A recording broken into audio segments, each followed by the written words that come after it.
السلام علیکم ناظرین، فیکٹس اینڈ ریالٹی چینل میں خوش آمدید۔ ناظرین، آج ہم بات کریں گے ڈالر اور روپیز کے اوپر۔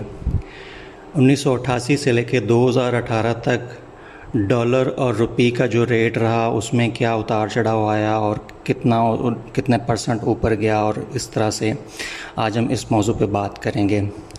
ناظرین، 1988 میں ضیاء الحق کی حکومت کے خاتمے کے بعد جب پیپلز پارٹی کی حکومت آتی ہے، اس وقت ایک ڈالر 16 روپے کا تھا۔ جی ہاں، 16 روپے کا تھا۔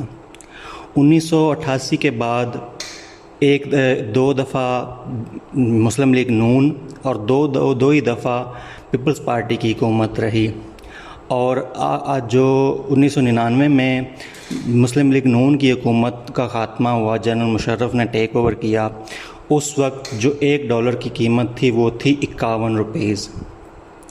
یعنی ان 11 سالوں میں ڈالر کی جو ڈیویلیویشن ہوئی ان دونوں کے، پیپلز پارٹی اور مسلم لیگ نون کے دور میں، وہ ہوئی 200%۔ اس کے بعد دور آتا ہے جنرل مشرف کا، 1999 سے لے کے 2008 تک۔ تو حالانکہ یہ ایک ڈکٹیٹر کا دور تھا، لیکن پھر بھی اس میں جو ڈالر کی پرائز بڑھی وہ 51 روپے سے لے کے 61 روپے تک بڑھی 9 سالوں میں۔ تو یوں 9 سالوں میں صرف 17% جو ہے وہ ڈالر کی قیمت بڑھی۔ تو اب آ جاتے ہیں 2008 سے لے کے 2018 تک۔ 2008 میں پیپلز پارٹی کی حکومت آتی ہے بے نظیر کی شہادت کے بعد۔ تو اس وقت جو ڈالر کی پرائز تھی وہ تھی 61 روپیز۔ اب جب 2018 آتا ہے، 2018، تو اس وقت جو ڈالر کی قیمت ہوتی ہے وہ ہوتی ہے 122 روپے۔ یعنی ان 10 سالوں میں جو ڈالر کی قیمت بڑھی وہ 100% بڑھی۔ اس کے بعد پی ٹی آئی کا دور آتا ہے 2018 سے لے کے اپریل 2022 تک۔ تو اس دور میں جو ڈالر کی قیمت تھی وہ 123 سے لے کے 178 پہ قیمت چلی جاتی ہے۔ یعنی ان تقریباً 4 سالوں میں جو قیمت بڑھتی ہے وہ 30% بڑھتی ہے۔ ابھی ہم کچھ بات کر لیتے ہیں کہ ڈالر کی قیمت کیوں بڑھتی ہے، یا اس کے پیچھے جو ایک مین وجہ ہے وہ کیا ہوتی ہے۔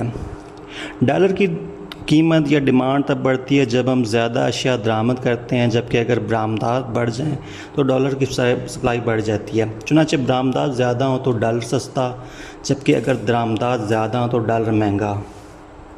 پاکستان میں 2013 سے 2018 تک برآمدات کم ہوئیں، جبکہ درآمدات تیزی سے بڑھی۔ اس کا نتیجہ یہ ہوا کہ پاکستان میں ڈالر کی ڈیمانڈ بڑھی اور سپلائی بالکل کم ہوگی۔ مارکیٹ کے اصولوں کے مطابق ڈالر تیزی سے مہنگا ہونا چاہیے تھا، لیکن نون لیگ کی حکومت نے مجرمانہ سیاسی معاشی پالیسی اختیار کی۔ نون لیگ نے انتہائی مہنگے قرضے لے کر مارکیٹ میں ڈالر کی ڈیمانڈ پوری کی اور سپلائی بڑھائی۔ ہمارے فارن کرنسی ذخائر کو بھی اس لیے استعمال کیا گیا جو تیزی سے کم ہوئے۔ اس طرح مصنوعی طور پر ڈالر کی قیمت کم رکھنے کا ایک نقصان یہ ہوتا ہے کہ برآمدات مہنگی ہو جاتی ہیں اور درآمدات سستی ہو جاتی ہیں۔ اس تباہ کن پالیسی کا نقصان یہ ہوا کہ جب 2018 میں تحریک انصاف کی حکومت آئی تو درآمدات 3 گنا زیادہ تھیں برآمدات سے۔ فارن کرنسی کے ذخائر تیزی سے ختم ہو رہے تھے۔ مزید قرضے لینے کا آپشن معاشی خودکشی کے مترادف تھا۔ اس کے علاوہ اور کوئی طریقہ نہ تھا کہ ڈالر کو اس کی اصل قیمت پر لا کر برآمدات بڑھانے پر توجہ دی جائے۔ 2020 میں جب کرونا وائرس پھیلا تو پوری دنیا کی معیشت تقریباً بند ہو گئی۔ پاکستان کو اس کا فائدہ یہ ہوا کہ پٹرول بہت سستا ہو گیا، نتیجتاً ہماری درآمدات کم ہوگی۔ حکومتی پالیسیوں کی وجہ سے اور پاکستان میں ڈالر کی ڈیمانڈ کم اور سپلائی زیادہ ہوگی، اور ڈالر کی قیمت 10 روپے سے زیادہ تک کم ہوئی۔ اور جبکہ پوری دنیا کی معیشت کھل گئی ہے اور دنیا کی سپلائی چین بری طرح سے متاثر ہوئی ہے، تو پوری دنیا میں مہنگائی بہت بڑھ چکی ہے اور پٹرول کی قیمت میں بھی ہوش ربا اضافہ ہو رہا ہے۔ ہماری برآمدات بڑھ کر اس سال 30 ارب ڈالر تک ہو جائیں گی، لیکن درآمدات ابھی بھی دگنی سے زیادہ ہیں۔ نتیجتاً ڈالر کی ڈیمانڈ ایک مرتبہ پھر بڑھ گئی ہے اور سپلائی کم اور ڈالر پھر سے مہنگا۔ حکومت قرضے لے کر ڈالر کی سپلائی پوری کر سکتی ہے، لیکن پھر برآمدات دوبارہ کم ہو جائیں گی اور ہم پھر اس معاشی گڑھے میں گر جائیں گے۔